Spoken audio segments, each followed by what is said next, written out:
Aquilo que a gente viu no Ser e o Nada como a relação entre os para si, ou seja, o ser para outro, já ainda em O Ser e o Nada, esse outro é às vezes apontado como com letra maiúscula, porque já ali Sartre mostra que essa relação ela não é apenas aquela relação do mero olhar, mas o olhar fenomenológico constitui o que é o para si no mundo. Ou seja, se a gente pensar o exemplo do garçom, todo o papel, todo o gestual utilizado pelo garçom tem como objetivo final fazer com que eu, um comensal, alguém que está curtindo uma festa, veja naquele indivíduo, naquele para si, o objeto garçom que serve às mesas e que tem todo aquele ritual. E Sartre fala de todo o ritual do padeiro, do ferreiro, enfim, das profissões todas, do professorado, que é necessário agir de tal maneira para exercer aquele papel, sendo que o garçom, assim como o professor, sabe que não será jamais um garçom um professor, como um cinzeiro é um cinzeiro, a coincidência do em si. E ainda assim ele continue sempre, né, naquele projeto de realização disso. Só que a realização disso, quando ela se dá com a presença do outro, ela é o princípio do conflito. Então, o modo de ser do ser para outro, né, o principal é o conflito. Esse conflito, em O Ser e o Nada, ele é descrito de uma maneira mais leve, ou pelo menos na estrutura social vigente, né, nas situações que não são situações limite. Mas na literatura do Sartre, a gente percebe que as situações limite já são apresentadas e que a violência é muito comum. A violência da tortura, a violência do terrorismo, a violência da resistência, a violência da própria Segunda Guerra Mundial, do extermínio dos judeus. Então, a passagem como desdobramento de crítica do ser e o nada em crítica da razão dialética se dá também com essa mudança de perspectiva. Agora não se trata mais de situar o debate em ambientes menos sérios e trazê-lo para a história efetivamente. E nesse sentido, aquilo que é o princípio da relação social acaba sendo a violência, conforme a gente viu no vídeo anterior. Porque a violência é aquilo que a liberdade exerce contra ela mesma para fazer com que o cimento social permaneça. Uma vez estabelecido o grupo juramentado, uma vez que a instituição se estabelece, é o terror que se estabelece. É a impressão que nós temos de que a minha liberdade vai agir contra ela para a manutenção de estruturas que me antecedem nesse mundo. Então eu chego no mundo e encontro uma estrutura religião. Eu tenho que morrer para que essa religião subsista. Isso é uma maneira do para si que ele escolhe de se projetar nesse mundo. E por mais que isso seja violento, é uma violência que ele comete contra si mesmo. Vamos pegar aqui os exemplos medievais da autoflagelação, do silício. Eram atitudes que a liberdade se voltando contra ela mesma para cumprir certas determinações ontológicas nesse momento, porque criados por Deus, a imagem e semelhança, etc., tendo que obedecer a determinados princípios e fustigando a si mesmo, usando um silício, se machucando. O jejum é isso, o não comer. Então você tem a violência como esse amálgama, mas é uma violência que ela se dá de várias maneiras.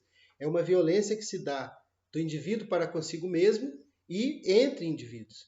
Então o que é a história? A gente pode pensá-la como essa sucessão de lutas de classe em vista do melhor para cada um desses grupos. Mas se a gente pensar isso no ambiente mesmo individual, a gente encontra a mesma estrutura. A busca por mais liberdade, pensada como princípios práticos, a liberdade de ter um carro, a liberdade de ter mais dinheiro, de ter uma casa para alugar. Eu não estou nem falando do que é mais básico, né? Não se trata de mera. A garantia da liberdade seria você ter onde morar, como se locomover, etc. E se isso fosse provido pelo Estado, tanto melhor, ou pouco importa, mas não se trata disso. Então o que a gente tem é uma violência que se apresenta como esse amálgama social, que faz com que você tenha não só as classes, mas a proposição de papéis específicos para grupos específicos de paracis, e isso definido pelo olhar. Né? Você olha uma pessoa vestida de determinada maneira e um julgamento acompanha, porque socialmente ela representa isso ou aquilo, são papéis. Você pode ter tanto do bandido de colarinho branco quanto a pessoa que não seria bandido de modo nenhum, mas que se veste com aquele estilo de uma favela, com a roupa assim assada, e aquilo ser associado ao banditismo. Então você tem espectros que são desse olhar, que são violências que começam simbólicas, mas que degringolam em violência de fato. Por essa razão, Sartre, nos Cadernos para uma Moral, eu vou ler um pedacinho, mas enfim, é um trabalho longo e eu estou meio que resumindo, mas ele vai pensar a violência em 3 aspectos. Existe a violência como amálgama social, mas ela se apresenta em 3 modelos. A violência instituída, a violência de fato e a contra-violência. Bom, o que é a violência de fato? É qualquer estrutura social, normativa, ou seja, de que ordem for, que limita a liberdade. Qual liberdade? Quando a gente situa, a gente vai ver vários estratos dessa liberdade que estão sendo tolhidos. A liberdade do homossexual, as relações homoafetivas, por exemplo, ou então a gama de possibilidades de sexualidades que essas pessoas querem viver e isso ser negado por princípio.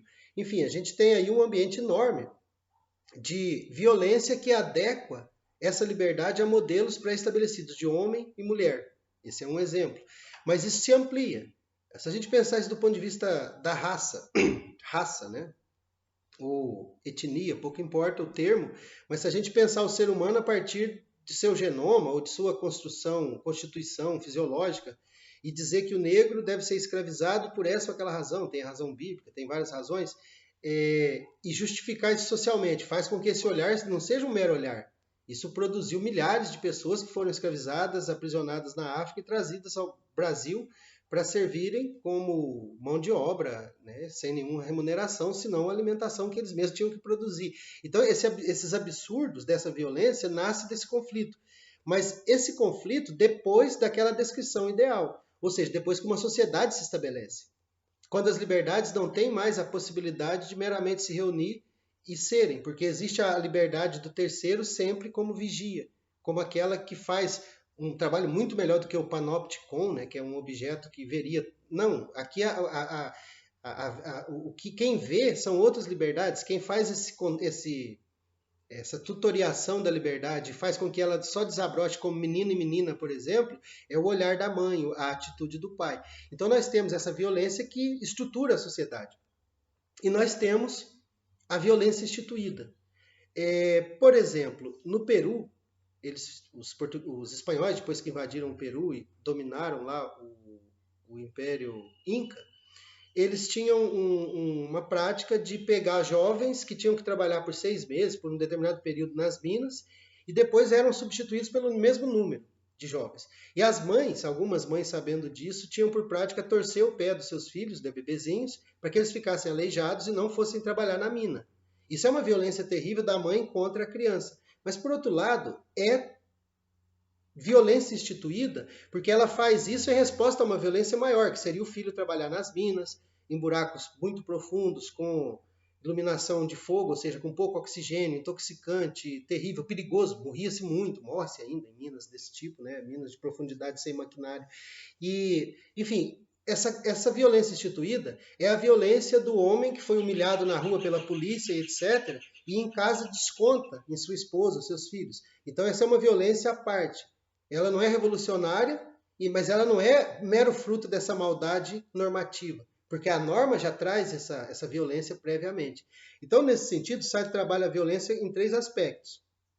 Essa violência que estrutura a sociedade e faz com que o negro seja escravizado, a mulher submissa, o filho meramente obediente, que todas as possibilidades de ser sexualmente, por exemplo, sejam limitadas a apenas 2 e só esses 2 sejam aceitos e os demais violentados de todas as maneiras possíveis, simbólica e física. Veja, não está excluído o aspecto físico do negro acorrentado, do negro que valia menos que a mercadoria ouro, por exemplo, ser jogado do navio para que o ouro prevalecesse, o navio não afundasse, e coisas desse tipo. Então nós temos uma série de exemplos que mostram que essa violência, enquanto estrutura social, é perene, sempre houve, e sempre há em qualquer sociedade grupos que são, em geral, minoritários, mas nem sempre, que estão, no caso do negro não, no caso das minorias sexuais sim, né, LGBTQ+, nesses casos eles são minoria, mas você tem dos 2 modos, e essa luta constante pela afirmação da liberdade. A liberdade situada, ela não engessa, então você não tem como dizer que ela é isso ou aquilo. Cabe ao grupo dizer. Então eu não tenho que dizer qual é a liberdade da mulher sendo homem, como não cabe ao ao religioso dizer daquele que não é, e assim por diante.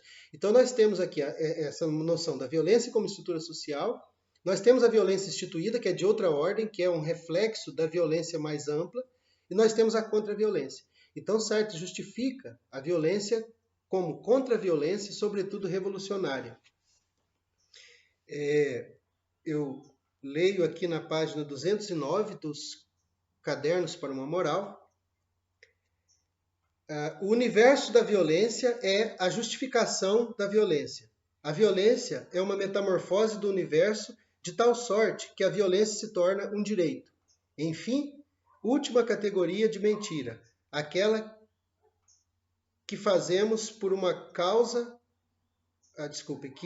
que algo tem a sua causa em si mesmo. Em outras palavras, quando se pensa a violência como nós estamos passando por uma situação recente, quando você culpa a vítima, né, uma situação de estupro que tem ocupado as mídias, quando você culpa a vítima por ter sido agredida. É quando você acusa a mulher que usa determinada roupa por ter sido estuprada, ou a criança por ser sem vergonha, né, como ela já foi até acusada. Mas é quando você tem o negro como vítima e, ao mesmo tempo, acusado de ser idiota, de ser uma besta de carga, né? De ser um animal desse tipo e que deveria ser usado desse modo e tal. Então você tem a presença da violência como aquela que constitui a sociedade e também como aquela que deve ser a primeira a ser superada no intuito de garantir a liberdade ou da construção da liberdade.